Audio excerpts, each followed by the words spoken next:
Finally, people. Finally. Finally. I know I've been saying I'm gonna do this fucking Suboxone story for like a while now. Fuck. If you're gonna like do YouTube and shit, like it helps to have like a studio. Anything, something about fucking shit. Hi, long time no see. Your comments got me to do this shit. Got me up out of fucking bed. Where have I disappeared to? Depression land, which any of y'all, most of y'all that watch these videos, I'm sure know where Depression Land is and how shitty it is. One second. Okay. So, I know I'm not a very good fucking role model because I smoke and I drink. And for those of you who are recovering alcoholics or just quit smoking, I'm probably not the best to watch for videos. But you know what? I found out that being a recovering addict, I have to be uncomfortable. I have to see,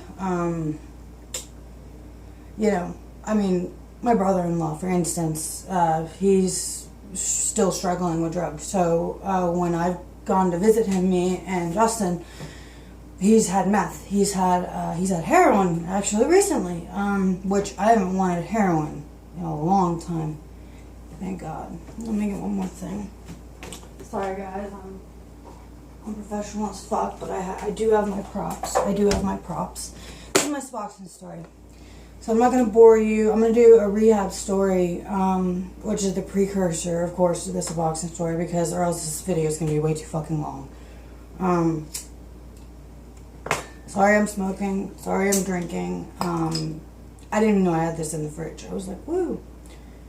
But, real quick, I've pretty much been lying in bed for this whole time, ever since the Serical story. And even when I did the Serical story, I got up and did that, and I was just laying in bed being fucking depressed as fuck. Basically, I'm depressed because my dad disowned me, and I'm really upset about that. And this is a personal channel, like most YouTubers, they don't put the personal shit out there, and I'm not one to say my dad's name or anything like that, or badmouth any of my family, but ever since he pretty much just stopped calling me, I worked for him for 3 years, managing 3 businesses, and all of a sudden out of nowhere, he just decides that, when I'm actually doing better, now he decides I just got off Suboxone, which he thought I was lying. Anyway, that's why I've been depressed. I'm just trying to figure out what the fuck I'm gonna do in my life, because I have no job now. Literally, I'm fucking unemployed. It sucks. And dealing with, of course, recovery and depression, anxiety, all that, as I'm sure most of you know, really sucks. But okay, so here's my Suboxone story. That's gross, sorry. Okay, so Suboxone, I actually still have some left because I had to wean myself off. This is Suboxone, 8 milligrams. It's my prescription. Oh, it has my real name on it. Doesn't matter. You guys know my real name. I'm prescribed, or was prescribed, 3 times daily. Now, my doctor oversees this. Hi, Dr. Richards. You'll kill me because I've never taken 3 a day. 3 a day would be, I've got actually got 5 in here. From weaning myself off. I'm not on these anymore, thank God. These are Suboxone. They're expensive as fuck if you don't have insurance. 8 milligram by 2 milligram. These are the desired form of buprenorphine.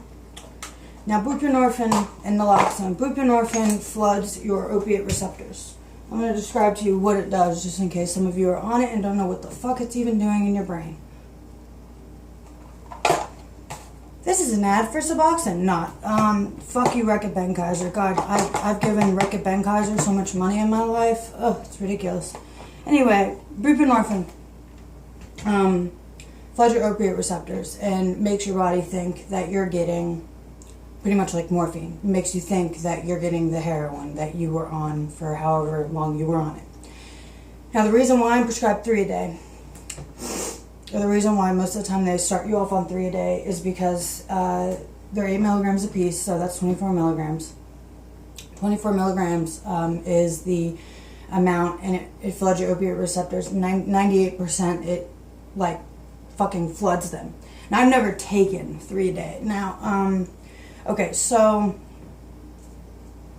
I got on Suboxone 2000 when I met my husband. He was on it. I never even really knew what it was.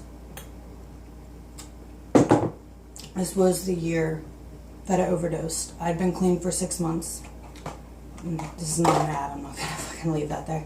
I've been clean for 6 months. Longest I'd ever been clean, because I was fucking scared to death to even do anything. Even like ibuprofen, I didn't even want to take it. Well, I was at a shitty place called Cadis. It's not shitty, it's government run, but my dad had run out of money, so I went to a government run facility where they give you a grant and all that. That's great. I met my husband there, and I was clean, I was doing good, got a job, everything was going great. Then I fell in love.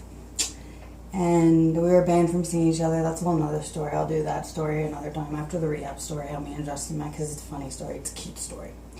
But, so he was taking Suboxone the whole time. I didn't know. I didn't know about that or anything. Didn't really know what it was or anything. So, anyway, I eloped with him pretty much to Georgia. And we were together. Then I came back up here to Tennessee, and we were long distance for a long time. At that period, I was on and off drugs, you know, when I could get them. So I didn't really start Suboxone in 2011. I really started probably about 2012, I'd say, when me and Justin moved up here.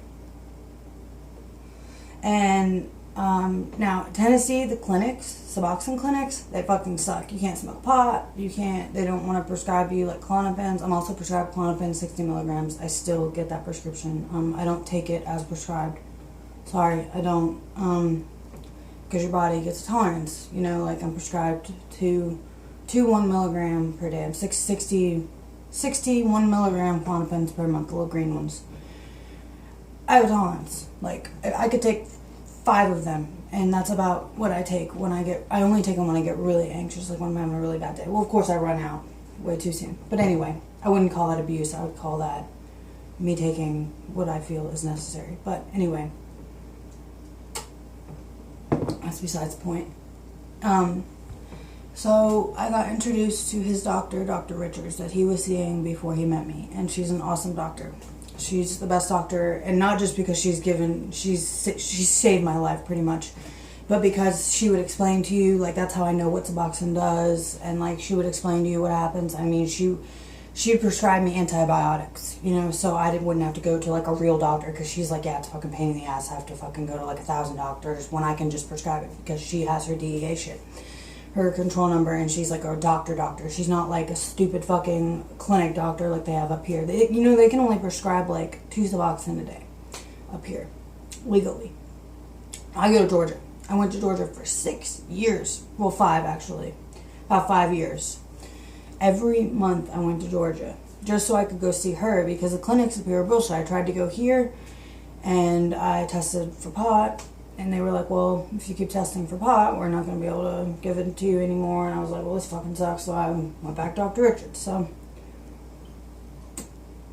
I got on it, and I was taking probably, I'd say, the most I was probably taking was about 1.5 a day when I first got on it. And my husband was on it as well. And now his insurance, he didn't have good insurance. I paid $0 a month for mine, for $90. His, we would have to buy, you know, and I would help him out with mine, not gonna lie, and then he would help me out with his sometimes if I ran out, whatever. But we would not often run out, I mean, because 90 of them is a lot. And so the price of Suboxone is bullshit. I mean, people need help. That's why Subutex, the pill form, is popular. A new one called Bunavil, which is a pill. I think, or it's a strip or something. I don't know. That one's popular because it's cheaper. Because 90 of these is like $700 with no insurance. It's fucking crazy. But I was paying $0, so why not? So I got the choice selection. So the most I probably ever took was about 1.5, maybe 2 a day, depending on, you know, whatever. Now, here's the thing about Suboxone. Is at least with me, and she was doing studies, because Suboxone, when I started, was a relatively new medication. At least here it was. Now, over in Germany, it wasn't new, so they had a little bit of studies over there. But here, and every time I would go to the doctor, she would ask me, okay, so what's going on? You have any symptoms? Because they literally are like doing test study, like we're guinea pigs. Migraines, bad migraines. I used to get horrible migraines even up to about a year ago, even when I was taking just one a day. Just horrible migraines hit me in the afternoon, and me and my husband call them subaches, because they're just fucking, they would lay you the fuck out. Anyway, so I was on it. I had no problems. I mean, a lot of people I know are on Suboxone and they can't afford the medication, or they sell it and they run out, so then they have to go get Roxy's, and that's a horrible thing. That's shitty. They should make the fucking medication fucking affordable. Then again, you have to want to get clean. I know a lot of people who are on Suboxone that say they want to get clean, but they use Suboxone or Subutex or whatever as an in-between when they can't get their heroin or whatever, you know, and they get it prescribed from a doctor, and they use that as a fucking pretty much in-between for when they can't afford to get high or can't go get their heroin or pills or whatever. Bad idea. Don't do that. And another thing I'll tell you guys is that Suboxone, buprenorphine, or no, naloxone, the naloxone in it, because it's buprenorphine, which floods your opiate receptors, tricks your body into thinking that you're high, but you're not.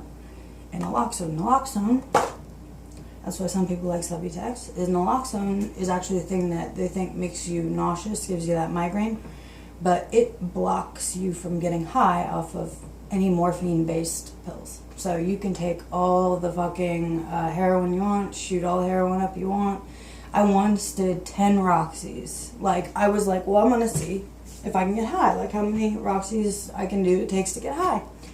I got to 10. I was like, dude, I'm afraid I'm going to, like, overdose. So I fucking, was like, all right, I'm going to stop. Like, obviously, I'm not going to get high. And that's a good thing. But a lot of people up here in Tennessee, they're fucking stupid. And I hate to be like that. I'm not above anybody, but I do know my drugs. I do know pharmaceuticals and all that shit pretty well. And I know a lot of people that they'll be like, oh yeah, Suboxone. And then they're like, yeah, I just bought a Roxy. And I'm like, well, you're not going to feel it. It's like a waste of money. And Roxy's are going for like $50 a piece here. And not only because I fucking hear around the I've never paid $50 a piece for a Roxy. Jesus Christ. That's ridiculous. But anyway, back to Suboxone. So I was on it, and what I love about Suboxone is that it never got me high. Like, I would be normal, like I could function. Like, whereas like methadone, which was the precursor to like Suboxone, which was, it would not only make you gain weight, which I've never been on. My husband was on it before Suboxone, but it would, you get really addicted to the point where you couldn't even fucking wean yourself off, because you would get fucking like, you would just, but you would get high, so you wouldn't be able to function, and you would gain a fuck ton of weight. So that was a shitty fucking ordeal with methadone. I mean, I'm sure it saved a lot of lives and everything, but I'm glad they came out with Suboxone. I was able to go to work. There's still that stigma. Every time I would go to, not every time, you know, I went to a couple A or NA meetings around here in the time that I was on Suboxone, but I would never, when I did mention that I was on it, I was not clean to them. To some people I was in the group, but to most people I was still getting high or still addicted, which I can see where they're coming from. But at the same time, like, come on, people, like, I like survived like an overdose and a 7-day coma and fucking like, give me a fucking break, right? Like, I haven't touched heroin or any opiate based substance in like 6 fucking years or 5 years, but whatever. Anyway, so getting off of it, weaning myself off. The only thing about Dr. Richards is that, hey, she likes to make money, don't we all?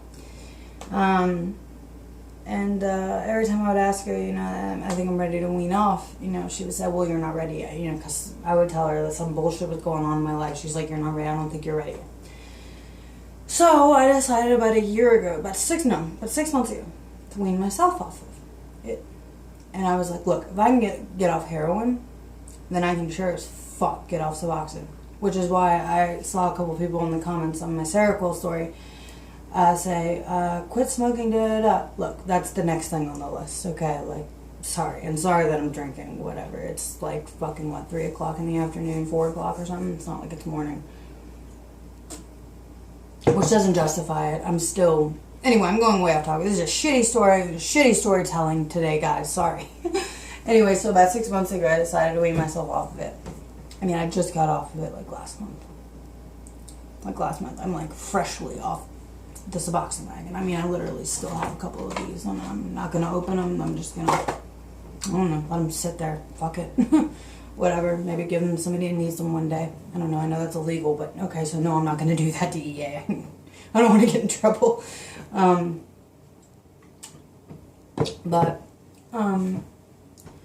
So I went from 1.5 Suboxone down to 1. And okay, weaning down wasn't that bad, but weaning down and working was really hard, especially because I used to work outside with my dad, and man, there's sweating. I'm sweating right now. That's just because I'm in my bathroom and there's no air circulation in here. But the only reason I'm in my bathroom, guys, because I have good lighting in here. My room, shitty fucking lighting, and everybody thinks my room is a mess. It's not. When we moved out, we cleaned everything up. And God, I am getting way off topic here today, you guys. Jesus fucking Christ. Anyway, the hardest thing was when I got down to a quarter piece of one of these strips. I was sick, felt like shit. I mean, I have felt like shit for 6 months. I still feel like shit, and I'm off of it. I still don't feel quite up to par of how I should feel. But then again, I've been really depressed and laying in bed and fucking not exercising, and not working, so that also contributes to it. Doesn't help. So once I got into a quarter, it was really hard. I was like, I don't think I'm going to be able to split this in half. This is fucking hard. But I did. Honestly, I put off cutting the quarter into a half all the way up until 2 months ago. I literally weaned myself off from a quarter piece sub down to a corner piece, which if you guys know is that big. Took that for 2 months and then just quit taking it. What I would do is I would try to, there's a breaking through point, okay? At least for me there was. For about 4 months, I'd wake up and just be so fucking tired. I could barely get up to go to fucking work, just tired. If anyone of you know, when you withdraw off Suboxone, you get the yawns. You're just tired. You're just ugh, I just don't want to do anything. Very lethargic. I mean, you just don't want to do anything. You just want to lay there. So I had that that was really hard to get over that hill of getting up and and I would immediately take Suboxone around 10 or 11 o'clock because I would have to be at work at 10, and I would try to wait and hold off, but I would always give in. And about when I cut down to that small piece,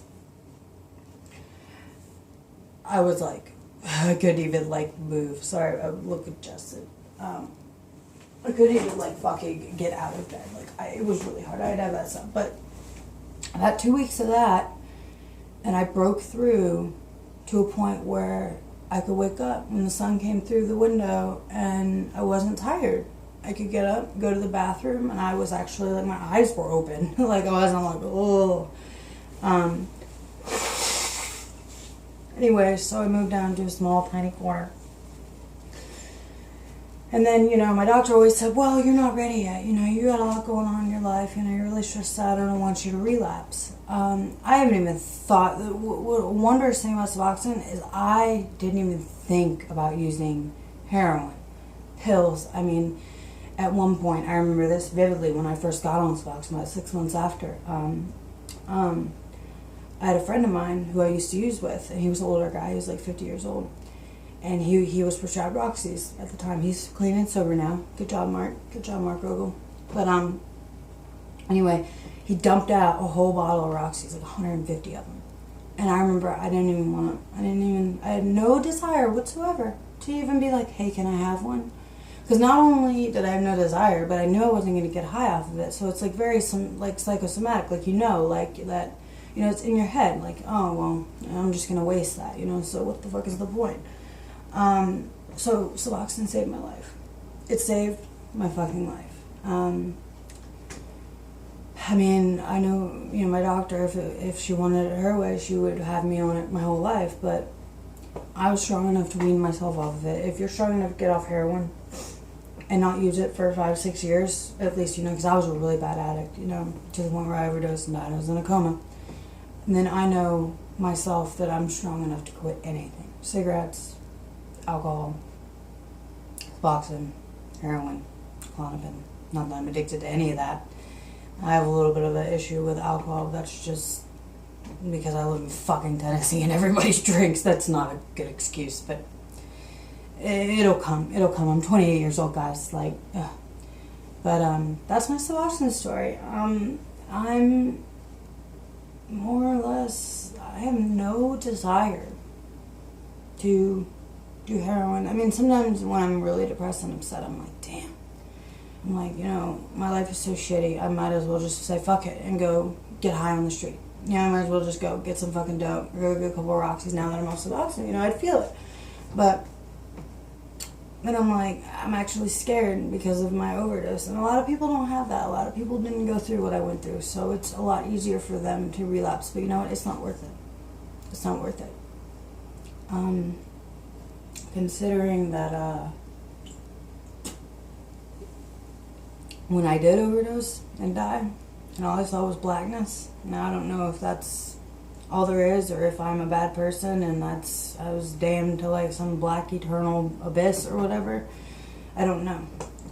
But I know that if that's what it is when you die, then this life is all I've got.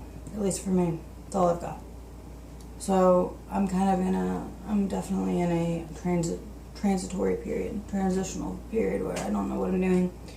Thinking about getting my certificate for addiction specialist, whatever, to be a counselor, but in order to do that I have to get money and all that, but anyway, I love you guys. That's my Suboxone story. It wasn't that great, not that interesting, no relapses. It was really a success story. I love Suboxone. It saved my life. What sucks, what I'm dealing with now, is that I told my dad before he disowned me like 6 months ago that I was getting off of it, and he didn't believe me. He didn't fucking believe me. And I said, well, my last appointment is in May. Last appointment's in May. And he didn't believe me. And he disowned me in like May, like the beginning of May. And it's really sad that he didn't just give it like another month. He doesn't understand that you can't just like stop taking it and be productive. Like if I knew this was gonna happen, shit, I would have just waited until he disowned me. But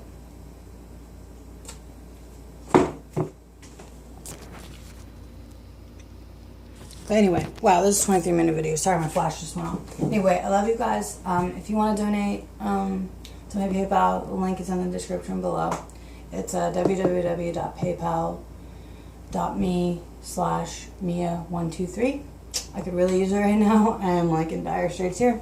And don't worry, I'm not going to buy beer with it. I'm going to fucking pay Comcast to have my internet on since I moved back up here. And, or you can go to Patreon. I think it's under Mia Ballinger. I don't know. I'll put the links in the description or whatever. I love you guys. If you have any ideas for stories, put them in the comments below. Please subscribe. Spread the word. If you want to know anything about my life or whatever, the reason my other channel, my Mia Ballinger channel, the dance channel, is off is because I've gotten 1,000 copyright strikes from using songs. Even though none of them are monetized, I never tried to monetize them because I'm not fucking stupid and I don't really give a shit about money, even though I just asked you guys to donate. But I'm not begging and pleading, just like $1 here, $2 here, $5 here would help me out. I'm still trying to get a new camera, but like things are difficult. But I still do dance videos. I might do one a night maybe, or like whenever. But I love you guys, and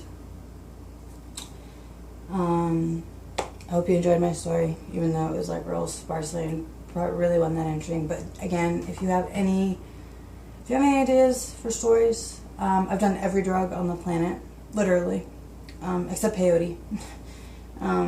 If you want to hear about any of that, I've gone to Bonnaroo. That's a great story time. But I think I'm going to do a story about all my rehabs and like how doctors are fucking shills, most of them. So are therapists, some of them. But if you have any ideas, put in the comments below. And if you want to donate to my PayPal, it's in the link in the description below. And I love you guys. Please subscribe. And namaste. I don't know why I do that, you guys, but whatever. Namaste. Much love and peace to you all.